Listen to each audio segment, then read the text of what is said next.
Imagine October 7th shattered the image of the invincible Israel.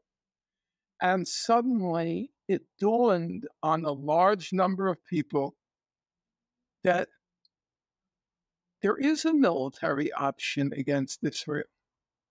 There is a military option. So then, beyond the bloodlust and the anger that these Arabs, these Untermenschen, these subhumans had dared to raise their heads, had dared to outsmart us. You know, it was the same reaction of the Nazis to the Warsaw Ghetto uprising.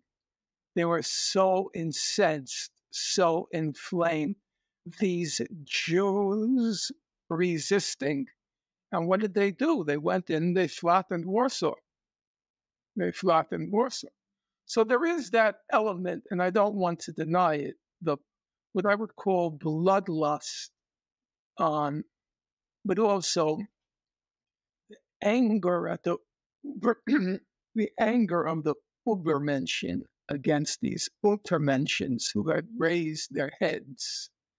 But there is also, I do believe that's why I said, I don't think it's very pro-Israel now to egg it on, to urge it on this path, because the Arab world, or portions of the Arab world, have now become convinced that there is a military option.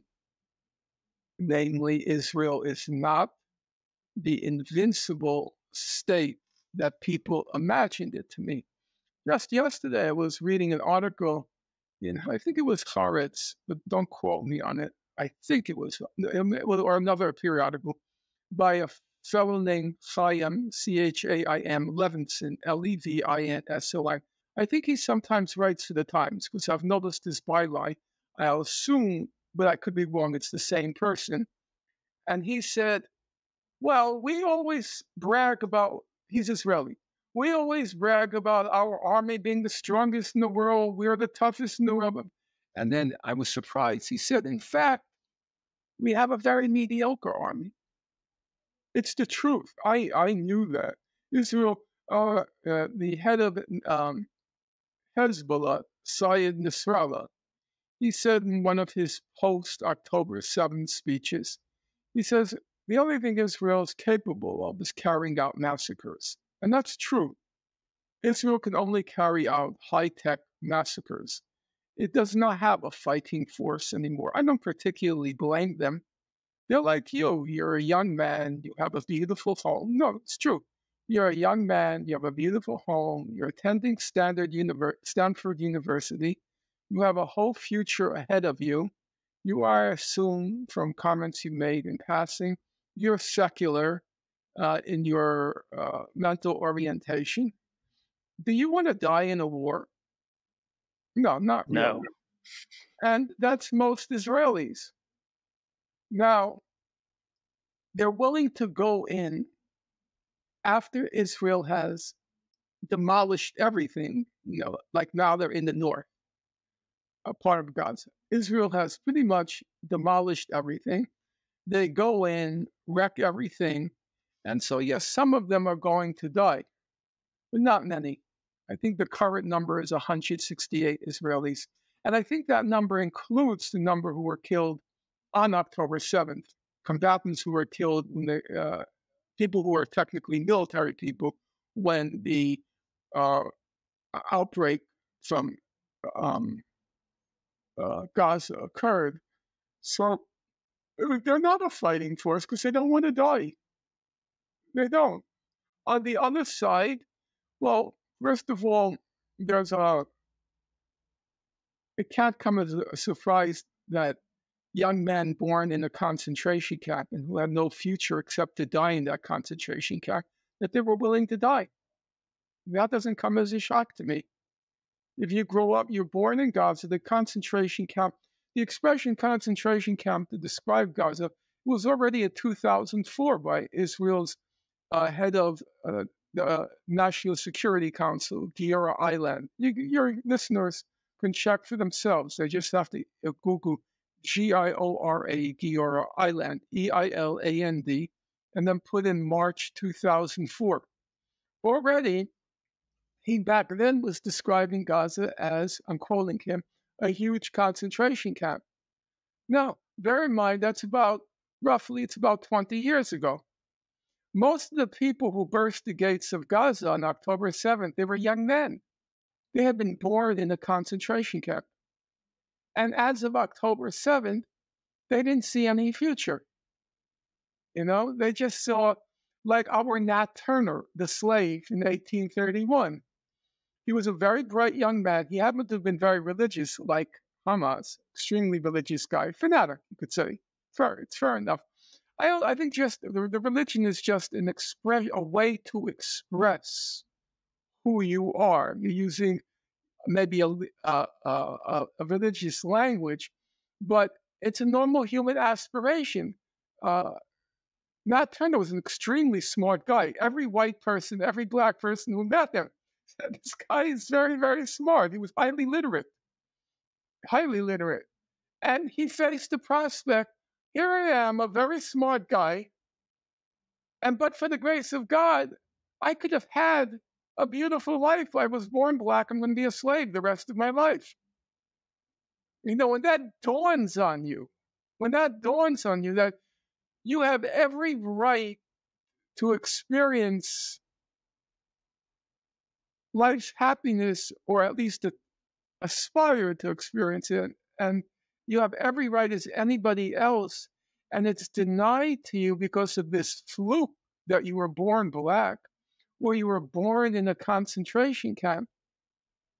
So it can't altogether surprise that these people are going to do anything and everything, and they don't worry at all about their life. Because there is no life. There is no life. Just like the slave could see white life going on normally, there's the weddings, there are the parties, there are the concerts. A person in Gaza could see that on the web. And they're thinking, why me? What God-forsaken thing has befallen me? And so they were ready, and they were ready to die. And then on the other side is, there's another swath of people who are not secular, but for a large number of reasons, they hate Israel. And that's the people in Hezbollah. They experienced the wars with Israel. 1982, Israel invaded Lebanon, killed between 15 and 20,000 people, overwhelmingly civilians. The first time that number was exceeded, by the way, is now with the war in Gaza. It's not a war, it's a genocide in Gaza. That's the first time that number from 82 was exceeded. And then Israel occupied Lebanon from 1983 to 2000, really from 1978 to 2000, but we'll do it from after the first Lebanon war. And it had a murderous, they called it a Gestapo-like torture chamber in Khiam. It was called Khiam Prison, in Khiam, for your listeners. They can Google it, in South Lebanon.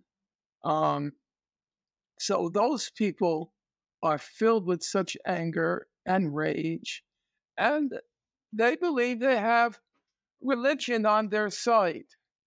Does that make them religious fanatics? Like these lunatics like Sam Harris like to say these people are all crazy, jihadis, blah, blah, blah, blah, blah. Every movement has its, what you might call, its sense of inevitability and hope. I was for the longest part of my life. I don't disclaim it, but I don't boast, I don't proclaim it either. So I belong to the whole Marxist tradition.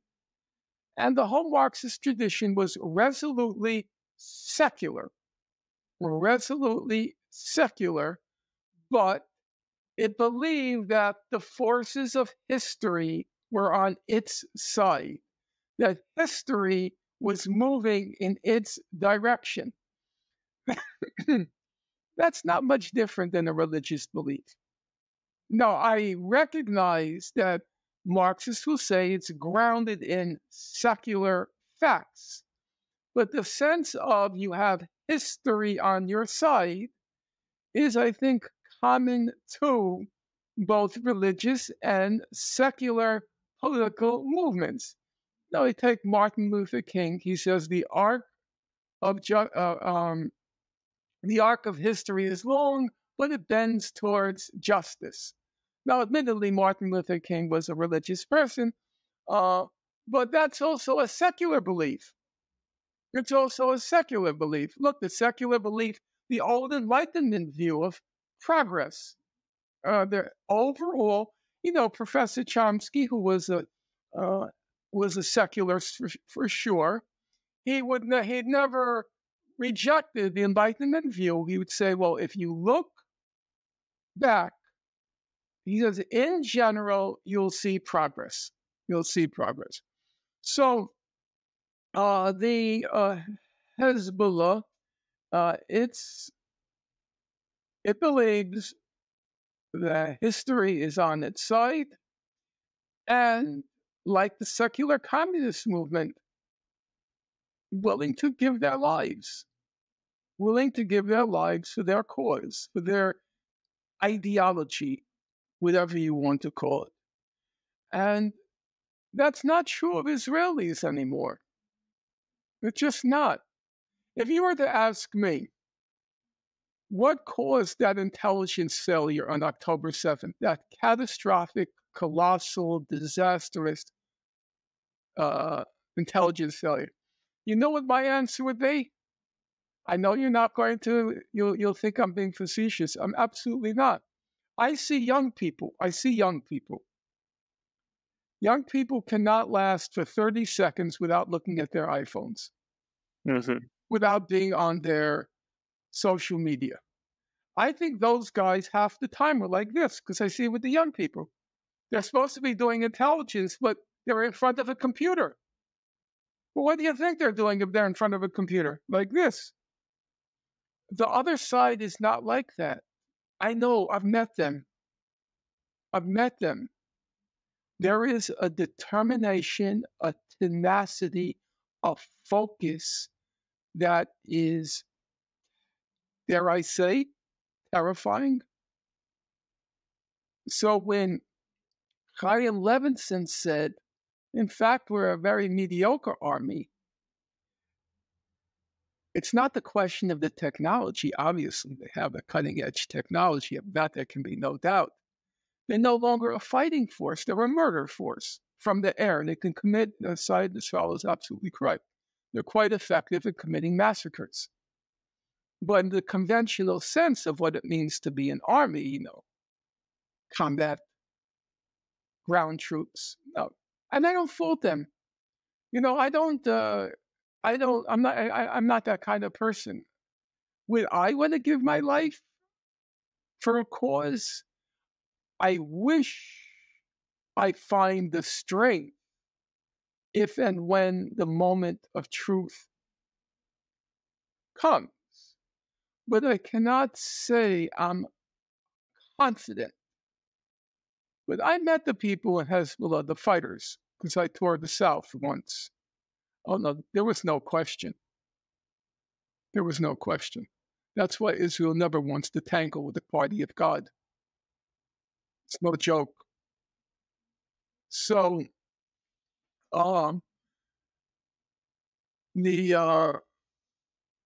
Israelis now, I'm not happy to say it, I'm not gleeful, but they revealed to the world, writ large, but to elements within the Arab world in particular, that a military option is available.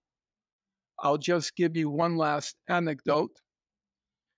There was a famous battle fought between Hezbollah and Israel. I think it was a 2006 war. You can check it. Bint, B-I-N-T, Jabil, J-B-E-I-L, Bint Jabil. I think it was 2006. And after that battle, Nasrallah, Saeed Nasrallah, the head of the Hezbollah, he gave a famous speech. And he said about Bint Jabil, he said, it shows that Israel is a spider's web. And he said, you just blow on it and it disappears. After October 7th, he gave another speech. And he said, Saeed Nasrallah's extremely smart guy, very focused.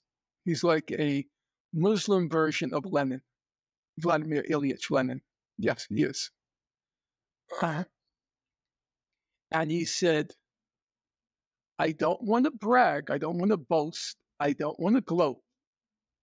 But he said, I said before, Israel was a spider's web. And he said, October 7th showed to many people that I was right.